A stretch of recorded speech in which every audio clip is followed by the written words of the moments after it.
Halo guys, balik lagi di playlist Belajar Scrum. Setelah di video sebelumnya kita belajar tentang apa itu Product Owner dan apa peran dan tugas dari seorang PO.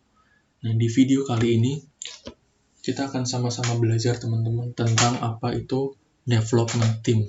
Jadi apa tugas dari Development Team dan apa peran dari Development Team itu sendiri.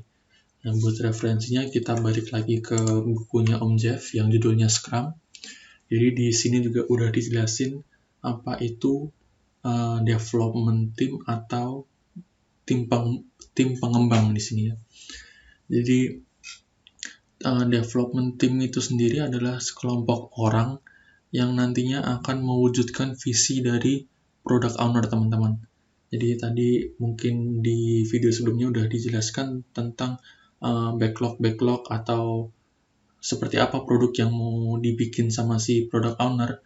Nah, tim pengembang ini yang nanti akan mewujudkan produk yang sudah dirancang oleh si product owner itu tadi, dirancang oleh PO-nya. Nah, terus siapa tim pengembang itu? Terdiri dari apa aja? Nah, tim pengembang itu biasanya terdiri dari tim orang-orang yang ahli di bidangnya ya teman-teman. Jadi orang-orang ahli untuk mewujudkan visi si PO tadi. Jadi misal kita mau develop suatu produk website gitu. Nah, di development team biasanya misalnya ada contohnya dari development team itu nanti ada front end developer, ada back end developer, ada QA, dan ada misalnya apalagi data scientist gitu ya. Nah, itu adalah bagian dari tim pengembang teman-teman. Jadi tim pengembang itu selain tugasnya mewujudkan visi dari si PO, nah tim pengembang ini punya kewenangan teman-teman, sama kayak si PO tadi. Kalau PO kan punya kewenangan buat menentukan produk backlognya. Nah, untuk si tim pengembang ini atau development team, mereka punya hak untuk bisa menerjemahkan produk backlog yang sudah dibuat oleh si product owner menjadi tugas-tugas yang harus dilakukan. Jadi, tadi di product backlog bentuknya masih secara gambaran umum, nah, nanti akan dipecah lagi sama masing-masing orang dari tim development ini untuk menjadi tugas-tugas yang kecil-kecil, teman-teman, gitu. Nah, dalam penentuan task atau tugas dari produk backlog yang sudah ditentukan, tim pengembang ini menentukan sendiri, teman-teman, cara mengolah backlognya itu seperti apa, dan tidak boleh diatur oleh pihak luar. Tidak boleh diatur sama si PO ataupun nanti sama si Scrum Master. Jadi benar-benar, karena kan dalam menyelesaikan tugas itu yang paling tahu tentunya adalah orang yang berkaitan langsung sama tugas yang dipunyakan. Nah, itu adalah tim pengembang di situ. Jadi tim pengembang ini punya hak untuk menentukan tugas-tugas dari produk backlog yang sudah ditentukan sebelumnya. Itu. Nah, buat contohnya misal kita masuk ke Trello, ke project yang kemarin, yang ada di video sebelumnya. Jadi, misal tadi kan kita udah punya tuh produk backlog macam-macam seperti ini, sudah diurutkan sama si PO-nya. Nah, kemudian akan dimasukkan ke sprint backlog, teman-teman. Jadi, apa itu sprint backlog? Sekilas tentang sprint backlog itu adalah backlog atau produk backlog yang ini. Produk backlog yang ini yang akan dikerjakan pada satu sprint tersebut. Jadi, di dalam satu sprint kita tuh mau ngerjain backlog apa aja.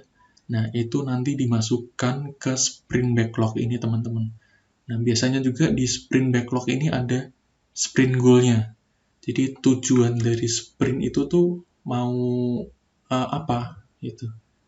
Nah, nanti ditulis sprint goal-nya, kemudian masing-masing dari anggota tim development itu nanti akan memilih produk backlog-nya masing-masing sesuai tugasnya, yang mau diambil itu apa aja, dan dimasukkan ke sprint backlog ini.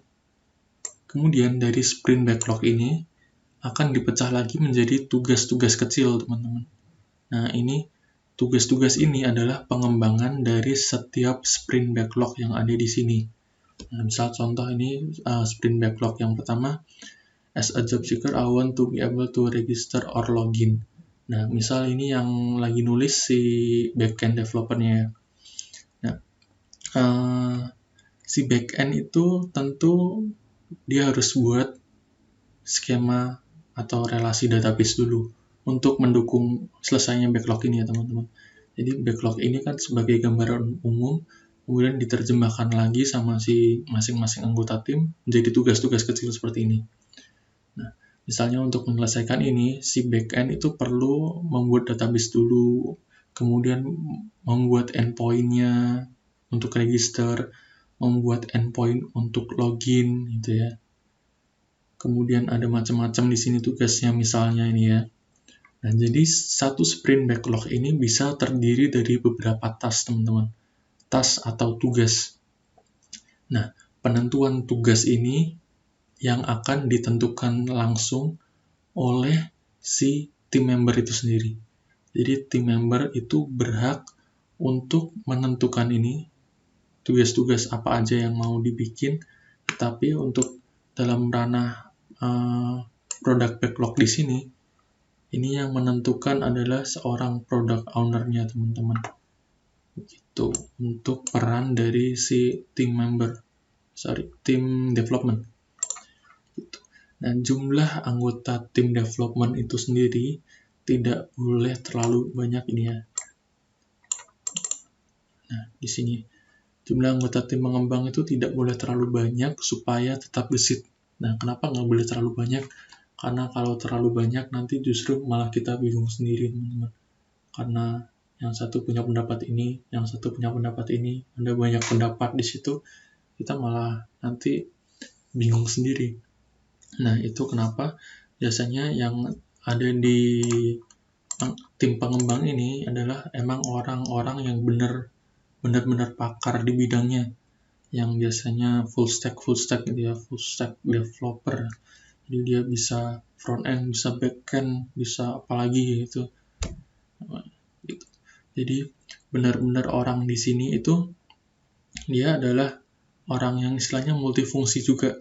Karena kalau misal nih ada satu task di sini, task dari anggota tim yang lain ya, yang tidak bisa dikerjakan oleh dia, misal nggak selesai gitu, tapi udah dimasukin di sini, udah dimasukin di on-work-nya. Nah, itu adalah tugas dari teman-teman anggota tim yang lain untuk membantu menyelesaikan itu. Jadi, setiap anggota tim di sini itu juga bertanggung jawab atas apa yang dia masukkan di sini, teman-teman. Begitu. Kemudian, tidak boleh terlalu banyak dan tidak boleh terlalu sedikit ya. Kalau terlalu sedikit nanti nyiksa juga ya tim development-nya. Susah itu. Kalau bikinnya banyak, orangnya dikit. Nah, begitu mungkin untuk penjelasan tentang tim development. Nanti di video selanjutnya kita akan bahas lebih lanjut lagi tentang role selanjutnya, yaitu Scrum Master. Nah, apa itu Scrum Master? Nanti kita akan bahas di video selanjutnya. Terima kasih teman-teman, semoga tertarik untuk terus belajar. Terima kasih.